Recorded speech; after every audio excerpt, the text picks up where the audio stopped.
my dearest father, you have put the wild waters in this roar, allay them. The sky, it seems, would pour down stinking pitch, but that the sea, mounting to the welkin's cheek, dashes the fire out. Oh, I have suffered with those I saw suffer. A brave vessel who had no doubt some noble creature in her dashed all to pieces. Oh, the cry did knock against my very heart. Poor souls, they perished.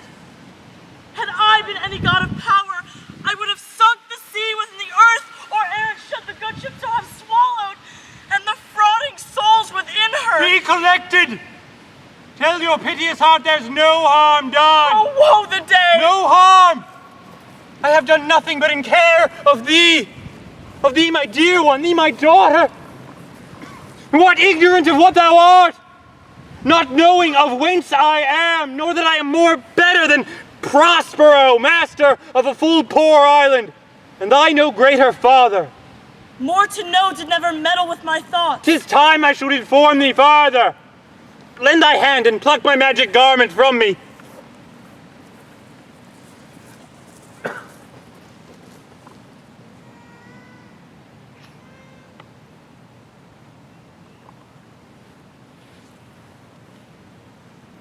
Lie there, my art. Wipe thou thine eyes. Have comfort. The direful spectacle of the rack, which touched the very virtue of compassion in thee, I have with such provision in my art, so safely ordered, that there is no soul, not so much perdition as an hair, betid to any creature of the vessel, which thou heardst cry, which thou sawest sink. Sit down, for you must now know farther. You have often begun to tell me what I am, but stopped and left me to a bootless inquisition, concluding, stay, not yet. The hour's now come. The very minute bids thee ope thine ear, obey, and be attentive. Canst thou recall a time before we came into this island? I do not think thou canst, for then thou wast not out 3 years old. 'Tis rather like a dream, less of an assurance that my remembrance warrants. Had I not 4 or 5 women once that tended me? Thou hadst, and more, Miranda. 12 years since. 12 years since, Miranda. My father was the Duke of Milan and a prince of power. Sir, are not you my father? Well, thy mother was a piece of virtue, and she said thou wast my daughter. And thy father was the Duke of Milan, and his only heir and princess, no worse issue. Oh, the heavens! What foul play had we that we came from thence? Or blessed was we did? Both, my girl. By foul play, as thou sayest, were we heaved thence, but blessedly hope hither. Oh, my heart bleeds to think of the teen that I have turned you to that is from my remembrance. Please you farther? My brother, and thy uncle called Antonio, I pray thee mark me, that a brother should be so perfidious, he whom next thyself of all the world I love. My government I cast on him, and to my state grew stranger, being transported and wrapped in secret studies. Hence thy false uncle, dost thou attend me? Sir, most heedfully. Being once perfected how to grant suits, how to deny 'em or change 'em, or else new form 'em to what tune pleased his ear. But now he was the ivy which had hid my princely trunk. Thou attendst not? Oh, good sir, I do. I pray thee mark me. I, thus neglecting worldly ends, in my false brother awakened an evil nature. And my trust, like a good parent, did beget of him a falsehood in its contrary, as great as my trust was, a confident son's bound. To credit his own lie, he did believe he was indeed the Duke. Hence his ambition growing, dost thou hear? Your tale, sir, would cure deafness. To have no screen between this part he played and him he played it for, he needs will be absolute Milan. Me, poor man, my library was dukedom large enough. Of temporal royalties he thinks me now incapable. Confederates with the King of Naples to give him annual tribute, do him homage, subject his coronet to his crown, and bend the dukedom, yet unbowed, to most ignoble stooping. Oh, the heavens! This King of Naples being an enemy to me, inveterate, hearkens my brother's suit, whereon a treacherous army levied. One midnight fated to the purpose did Antonio open the gates of Milan. And in the dead of darkness, the ministers for the purpose hurried thence, me and thy crying self. Alack, for pity! I, not remembering how I cried out then, will cry it o'er again. It is a hint that rings my eyes to it. Hear a little further, then I'll bring thee to the present business which now is upon. Wherefore did they not that hour destroy us? Well demanded, wench. My tale provokes that question. Dear they durst not, so dear the love my people bore me, nor set a mark so bloody on the business. In few they hurried us aboard a bark, bore us some leagues to sea, and there they prepared a rotten carcass of a butt, not rig nor tackle, sail nor mast. The very rats instinctively have quit it. There they hoist us, cry to the sea that roared at us, to sigh to the winds whose pity sighing back again did us but loving wrong.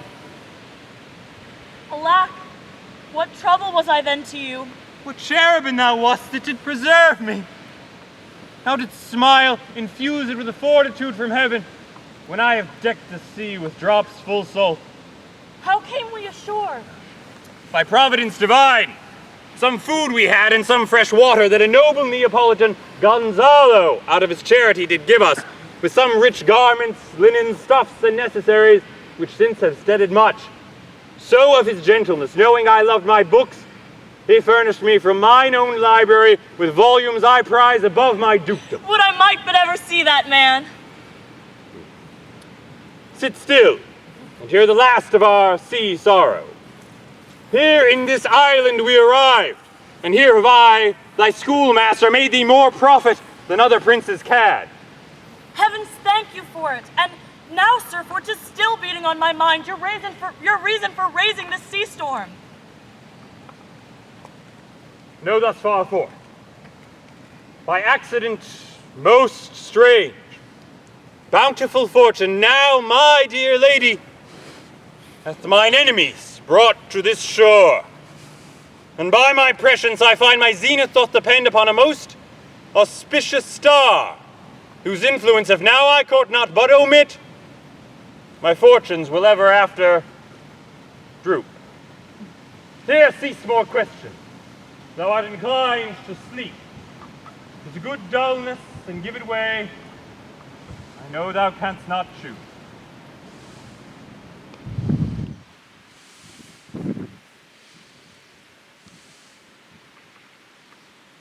Come away, servant. I am ready now. Approach my Ariel, come! All hail! Great master! Great sir! Hail! Hail!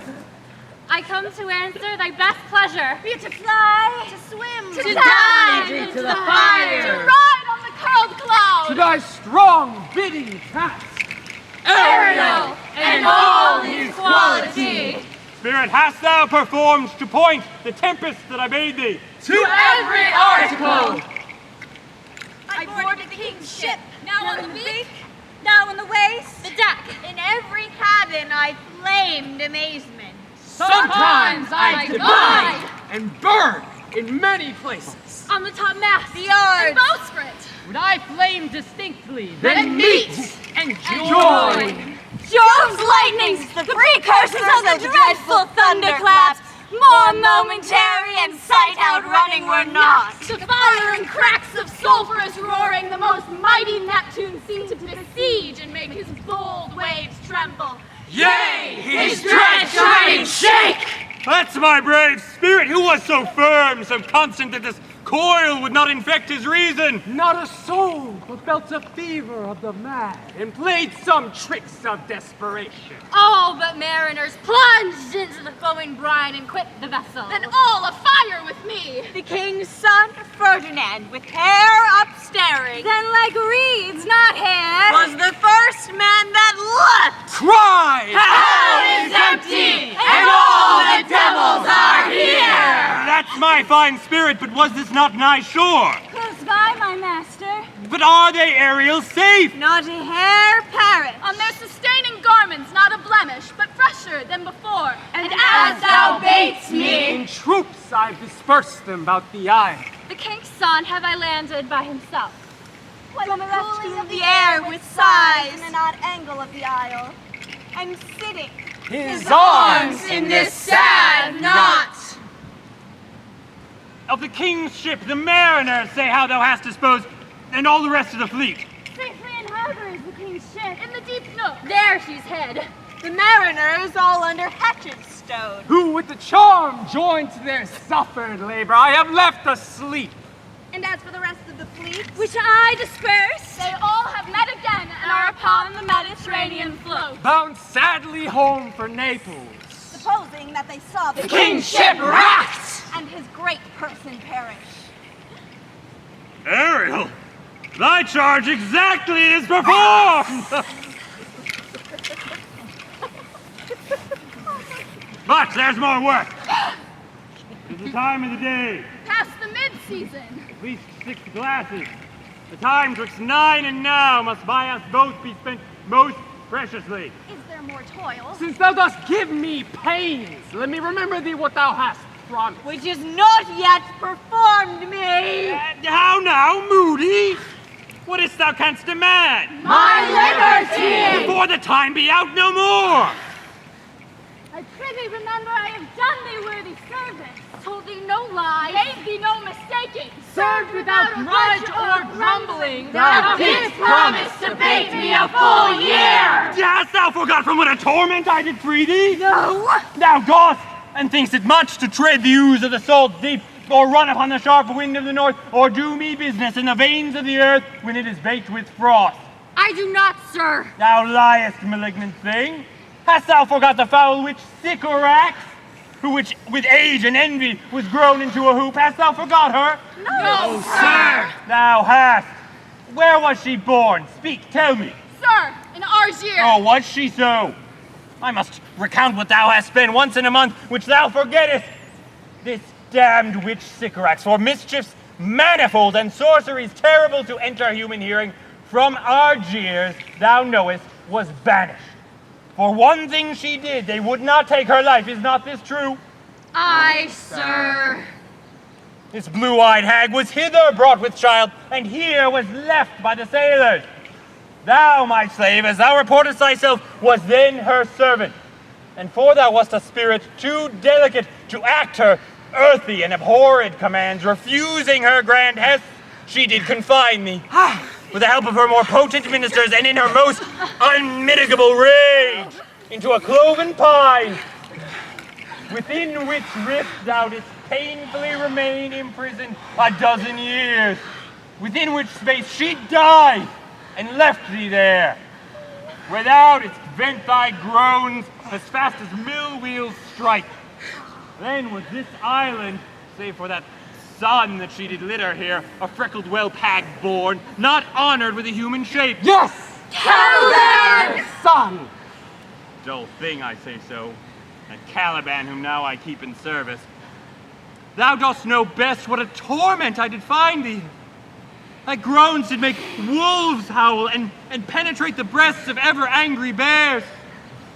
It was a torment to lay upon the damned, which Sycorax could not again undo. It was my art, when I arrived and heard thee, that it made gape the pine and let thee out. I thank thee, master.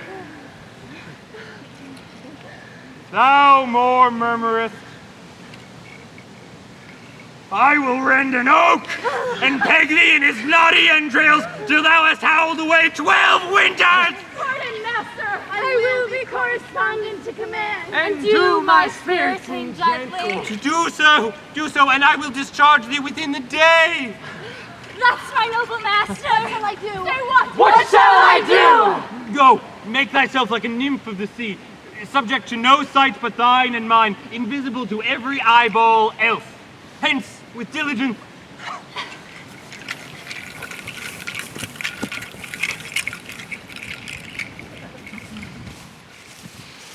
Awake!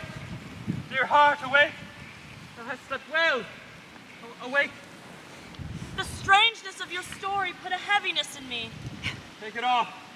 Come on, we'll go visit Caliban, who never yields us kind answer. 'Tis a villain, sir, I do not love to look on. But as 'tis, we cannot miss him.